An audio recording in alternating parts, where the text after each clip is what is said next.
तो अब तक तो सबने फैंटास्टिक फोर फर्स्ट स्टेप्स देख लिया होगा।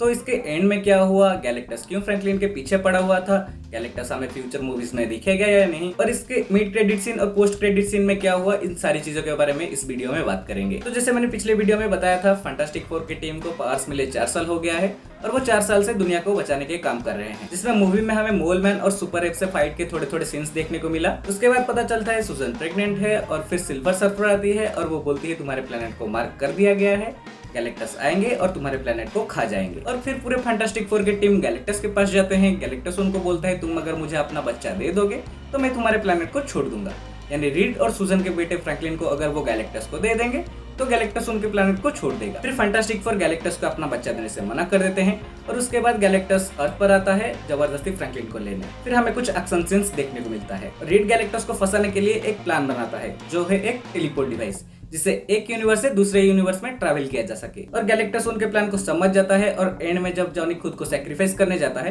तब सिल्वर सर्फर गैलेक्टस को उस टेलीपोर्ट डिवाइस में ढकेल देती है और किसी और यूनिवर्स में गैलेक्टस के साथ वो खुद भी टेलीपोर्ट हो जाती है, क्योंकि जॉनी सिल्वर सर्फर को गिल्ट ट्रिप दे देता है कि तू अपने प्लेनेट को बचाने के लिए गैलेक्टस का हेराल्ड बन गई और तेरी वजह से कितने सारे लोग मर गए, और अब जब हम अपने प्लेनेट को बचाने की कोशिश कर रहे हैं तो हमें रोक रही है। और हमें सालावाल के सिल्वर सर्फर का थोड़ा सा बैक स्टोरी भी देखने को मिलता है जो बिल्कुल कॉमिक एक्यूरेट है। वो जेल्ला नाम के एक प्लेनेट से आती है और गैलेक्टस जब उसके प्लेनेट को खाने आता है तब वो उसकी हेराल्ड बन जाती है। और कॉमिक में सालावाल मेन 616 यूनिवर्स में नॉरेनरैड के सिल्वर सर्फर का गर्लफ्रेंड होती है, बट इसमें सालावाल को सेम स्टोरी दिया गया है। अब सवाल ये आता है गैलेक्टस क्यों फ्रैंकलिन के पीछे पड़ा हुआ था। तो फ्रैंकलिन रिचर्ड्स रीड और सुजन का बेटा है and he is the most powerful character ever made in Marvel universe, जो एक ओमेगा लेवल म्यूटेंट से भी ज्यादा पावरफुल है। ये कॉमिक में जब एक बच्चा होता है तब कंबल के अंदर एक छोटा सा पॉकेट यूनिवर्स बना रहता है और इसी के साथ उसके पास और भी कई सारे पावर्स है, जैसे कि telekinesis, reality manipulation, multiverse recreation and cosmic energy manipulation, जो हमें मूवी में भी देखने को मिलता है। जब गैलेक्टस बताता है कि इसके पास कॉस्मिक पावर्स है जिसे वो पावर कॉस्मिक कहता है, तब रीड गैलेक्टस को बोलता है मैंने इसके सारे टेस्ट किया है और बच्चा बिल्कुल नॉर्मल है। तब गैलेक्टस कहता है कि ये अपने पावर्स को तुम सबसे छुपा रहा है, मतलब अभी से अपने पावर्स को यूज करना शुरू कर दिया है, लौंडा अभी तक पैदा भी नहीं हुआ है। क्योंकि गैलेक्टस जो एक कॉस्मिक फोर्स है जो कई बिलियनियर से जिंदा है, तो वो ऐसे कॉस्मिक पावर्स रखने वाले बींग्स की दांव-पेच अच्छी तरह से जानता है। और मूवी में हम इसके पावर्स को भी देख पाते हैं जब वो अपने माँ को वापस से जिंदा कर देता है जब वो गैलेक्टस को रोकते हुए मर चुकी थी। और कॉमिक में जब वो बड़ा होता है वो अपने संजीवनी बूटी से एक मरे हुए गैलेक्टस को जिंदा कर देता है जो सेलेस्टियल से लड़ते हुए मर चुका था, तो उसके लिए अपने माँ को जिंदा करना नॉट ए बिग डील। फिर फैंटास्टिक फोर अपने दुनिया को गैलेक्टस से बचा लेते हैं। फिर इसके मिड क्रेडिट सीन में हमें एक 4 साल का टाइम जंप देखने को मिलता है जहाँ पे सुजन और फ्रैंकलिन दोनों माँ बेटे बैठकर द वेरी हंग्री कैटरपिलर की स्टोरी पढ़ रहे हैं। और उसके बाद सुजन हार्बी से एक दूसरे बुक मांगने जाती है और हार्बी उसे दी ओरिजिन ऑफ स्पीसीज की बुक देता है जो फ्रैंकलिन का फेवरेट बुक है। फिर जब सुजन बुक लेकर वापस आती है तब उसे ये एहसास होता है कि फ्रैंकलिन के पास कोई है। जब वो अपने पास को एक्टिवेट करके धीरे धीरे आगे बढ़ती है तब वो उसे फ्रैंकलिन के पास बैठा हुआ देखती है और वो लातवेरिया का राजा डॉक्टर डूम को देखती है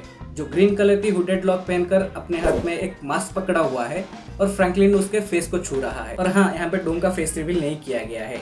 इसका 2 ही रीजन हो सकता है। एक है अगर इसमें आरडीजे का कैमियो होता तब वो बहुत पैसे चार्ज कर लेता, और हमें पता है वो एवेंजर्स डूम्सडे और सीक्रेट वॉर में आने के लिए कितना फीस ले रहे हैं। और दूसरा ये हो सकता है कि मार्वल डूम्सडे में ही आरडीजे का फेस रिवील करेगा ताकि कैप्टन अमेरिका थॉर के हैमर को उठाते टाइम जैसे क्रेज बिल्ड हुआ था वैसा ही कुछ करने की कोशिश करेंगे। और मैं भी इस आइडिया को पसंद करता हूँ, डूम्सडे में ही आरडीजे का फेस रिवील हो और तब तक सिर्फ हाइप बिल्ड करने के लिए थोड़ा थोड़ा उसको टीज करते रहें। तो जैसे मैंने बताया था फ्रैंकलिन के पास पावर्स है जिससे वो अपने माँ को मरे हुए से जिंदा कर दिया था, तो यहाँ पे वो डॉक्टर डूम के फेस के स्कार्स को हील कर देना कोई बड़ी बात नहीं। और हो सकता है हमें डूम्सडे में Victor Von Doom full RDJ look में नजर आए। अब सवाल ये आता है कि डूम सिर्फ अपने फेस के स्कार को ही ठीक करने आया था, और अगर उसे अपने फेस के स्कार को ही ठीक करना था तो गैलेक्टस के जाने के 4 साल बाद ही क्यों आया? वो चाहता तो 4 साल के अंदर भी तो आ सकता था, और वो अपने प्लेनेट को गैलेक्टस से बचाने क्यों नहीं आया? और हमने ये मूवी में भी देखा फ्यूचर फाउंडेशन के पीस समिट में जहाँ पे दुनिया के सभी कंट्री के लोग आए हुए हैं और वहीं हम लतवेरिया के 2 चेयर्स खाली देखते हैं। तो ये कहीं ना कहीं ऐसा हो सकता है डूम तब अर्थ 828 में नहीं था और उसके मर्जी के बिना उसके देश का कोई भी उस पीस समिट में नहीं जा सकता, और अपने दुश्मन फैमिली के बाद में तो बिल्कुल भी नहीं। तो ये हो सकता है रीड से पहले उसे मल्टीवर्स का पता चल चुका हो और वो मल्टीवर्स एक्सप्लोर कर रहा हो, और उसे ये भी पता चला होगा पूरे मल्टीवर्स में 616 ही ऐसा यूनिवर्स है जहाँ पे उसके जैसा दिखने वाला एक सुपर हीरो था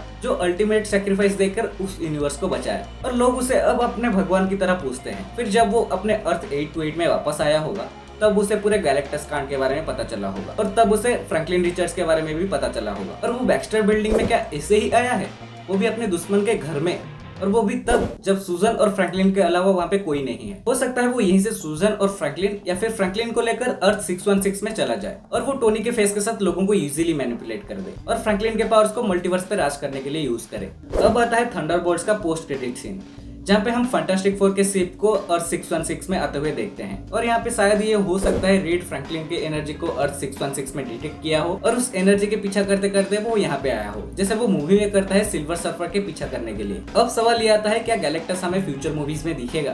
तो इसका जवाब तो मार्वल वाले ही दे सकते हैं, पर अभी के लिए इसका कोई पॉसिबिलिटी नजर नहीं आ रहा है, क्योंकि अभी मार्वल की अगली movie Spiderman brand new day है जो पूरे 1 साल के बाद आएगी और उसके बाद अवेंजर्स डूम्सडे आएगा और अभी मार्वल के पास ऐसा कोई भी कैरेक्टर नहीं है जो गैलेक्टस के साथ लड़ सके सिवाय थॉर और फ्रैंकलिन के जो अभी बच्चा है। बट हाँ, उसे बीच बीच में दिखा सकते हैं पोस्ट क्रेडिट सीन में डोरमामू की तरह। बाकी आप इस थ्योरी के बारे में क्या सोचते हो और आपका क्या थ्योरीज है ये कमेंट में बताना, मैं जरूर जानना चाहूंगा। और आगे भी थ्योरीज वीडियो आते रहेंगे तो चैनल को सब्सक्राइब करें और देखते रहें BSR Says।